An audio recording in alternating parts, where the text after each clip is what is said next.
I think China has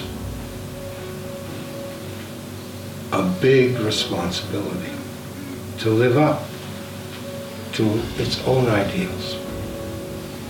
And if it does that, the world will work. China's success was based on peaceful coexistence and trade and investment. If peaceful coexistence goes away, the world breaks down because we all live in cities now. We don't grow our own food. So I think you have to live up to your own ideals in the sense that China will never start. China has the second largest economy today, and it's still maybe the 100th country in per capita wealth.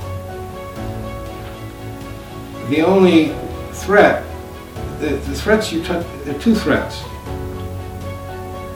The way technology and globalization has worked has robbed Americans of jobs. There's nothing that can be done about that. The American elites recognize that China's really going to take off. Now, they first got cross at innovation, local innovation. Then, now they realize, my God, the Chinese are going to be so successful, we're not going to be able to keep up.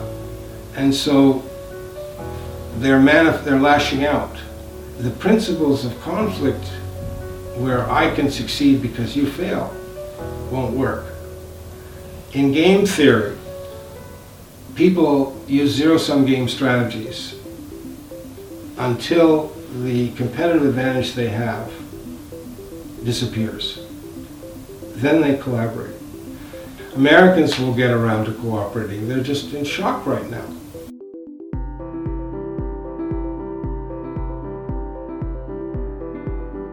When I first learned about the Belt and Road Initiative, my first impression was that it was a brilliant strategy for generating economic growth in China.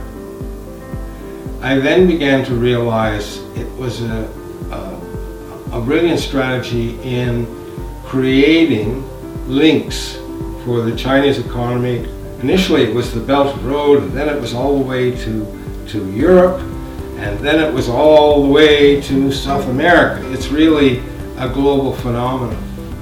I think very, very highly of Xi Jinping's formulation of creating a shared future, a community for a shared future. And I can't think of anybody else who's doing as much to frame that focus. China has proved that peaceful coexistence is not a silly idea. It is a genius idea, and that's the future of mankind.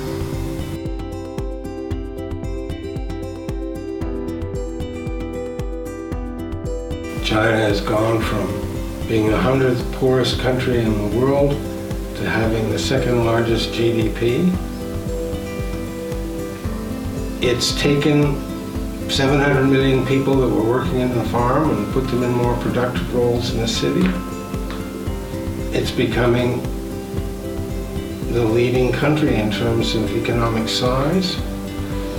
I see China as a future world leader, and its problem is how to